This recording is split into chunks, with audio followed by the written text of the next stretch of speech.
Bonjour tout le monde, aujourd'hui on va parler de comment faire une relance. Parce qu'on sait que les relances c'est très très important, surtout quand on a beaucoup d'impayés.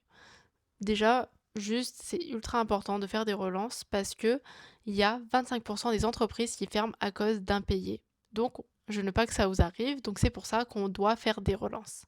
Après, il y a deux types de relances. Il y a des relances par appel et des relances par mail. On va commencer d'abord par les relances par appel, parce qu'on va pas se mentir, c'est le plus compliqué.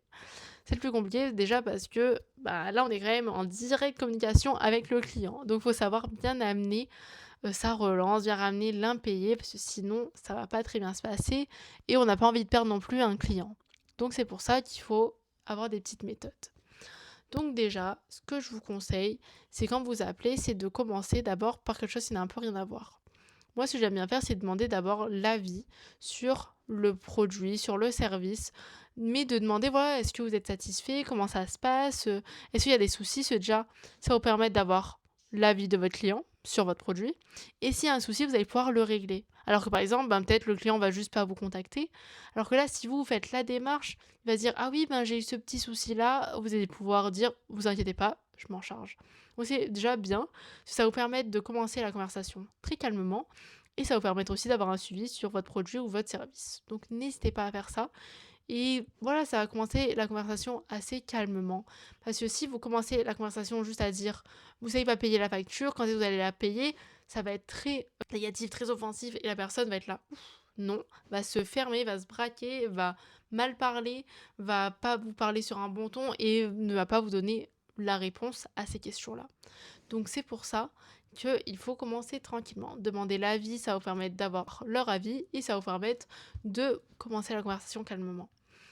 Après, moi, ce que je fais en général, c'est que je dis, voilà, là, je regardais les dossiers de tous les clients et je regardais notamment votre dossier. Je me suis rendu compte qu'il y avait une facture qui n'avait pas été réglée.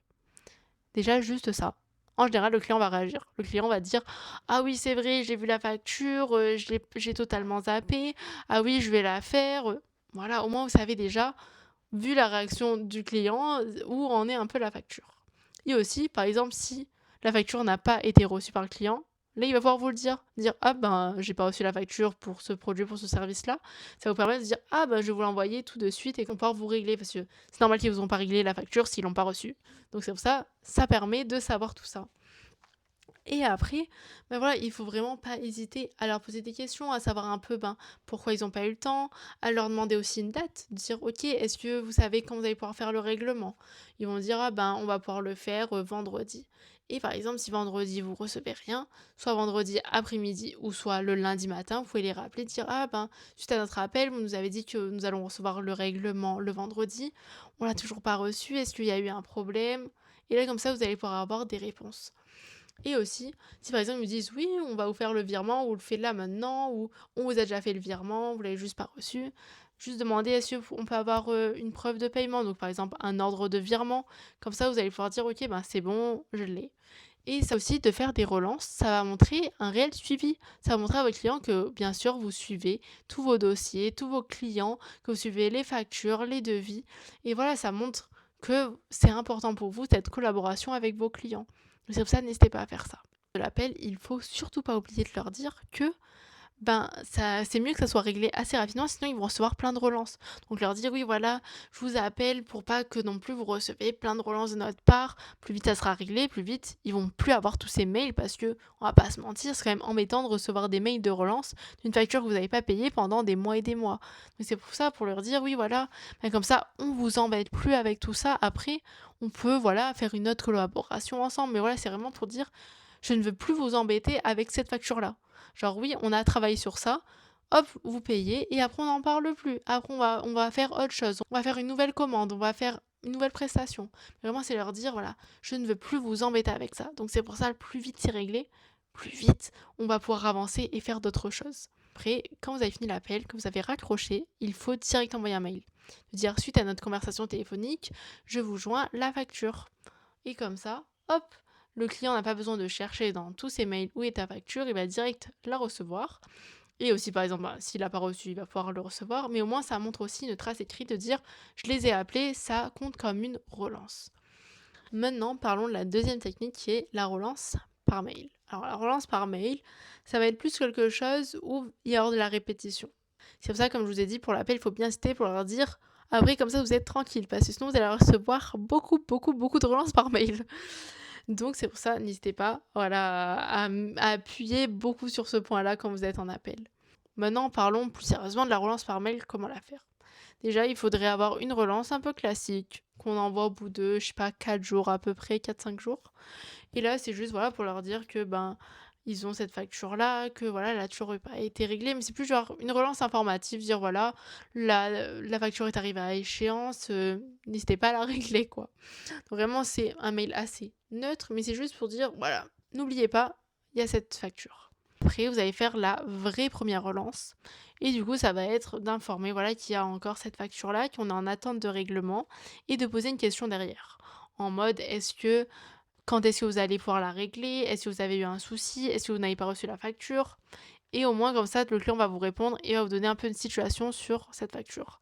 Parce que si vous dites juste, oui, on a cette facture-là, ils vont peut-être pas vous envoyer, juste vont devoir attendre parce que peut-être eux, ils ont pas encore les sous, mais vous devez être au courant un peu de ce qui se passe pour le client. Donc c'est pour ça, n'hésitez pas à mettre une question. Comme ça, il va vous répondre, dire, ah oui, je suis désolée, je vais le faire là aujourd'hui. Ah on a un souci avec la banque. Dès que c'est réglé, on va vous le faire. Au moins, c'est important. Et comme ça, quand vous pouvez les contacter, vous avez quand même la situation et vous pouvez leur en parler et aussi les comprendre pourquoi il n'y a pas eu de règlement. Donc ça, n'hésitez pas à mettre une petite question à la fin et comme ça, ils vont pouvoir vous répondre et vous allez pouvoir être au courant de la situation. C'est pour ça que je vous conseille d'envoyer en vrai cette relance-là plusieurs fois, surtout si vous ne répondent pas. Et après, de les appeler. De les appeler en même temps, comme ça va vous permettre d'avoir vraiment la situation et voilà, d'avoir une preuve écrite, etc., etc. Et après, s'ils sont toujours pas réglés, il va falloir faire une relance avec pénalité. Donc là, il faut faire des pénalités de retard. Donc ça va être soit de dire que vous allez faire appel à un recouvrement. Et en général, ça, les clients, ça va les activer et ils vont payer. Et voilà, après, on est un peu obligé de devoir mettre des pénalités pour qu'ils payent. Et par exemple, si vous, au préalable, dans votre contrat, vous avez dit que voilà, au bout de, je sais pas, un mois, il y aura une pénalité de 20 euros, de leur dire là, oui, si vous n'avez pas payé vendredi, là, je sais pas, on est mardi, vous dites si vous n'avez pas payé vendredi, du coup, vous allez devoir avoir le supplément de 20 euros. Donc c'est pour ça, n'hésitez pas après à dire ça, on met un peu la pression, on n'a pas envie de faire ça, mais au bout d'un moment, on est obligé si la personne ne paye pas. Donc c'est pour ça, n'hésitez pas du coup des fois à mettre des petites pénalités, voilà, de dire oui, on va faire appel à un recouvrement, ça va les inquiéter, ils vont le faire tout de suite. C'est un peu triste de devoir venir à là, mais voilà, des fois on est obligé. Donc c'est pour ça, n'hésitez pas à leur faire un peu des rappels, de mettre un petit peu la pression, de dire oui, là si vous faites pas ça, soit vous allez payer plus, soit on va faire appel à un recouvrement, et voilà. Juste une petite astuce pour toutes les relances, c'est de ne pas oublier de mettre le numéro de la facture, la date de la facture et aussi de l'objet de la facture. Par exemple, si c'est pour une prestation, dire voilà, c'était pour la prestation de décembre.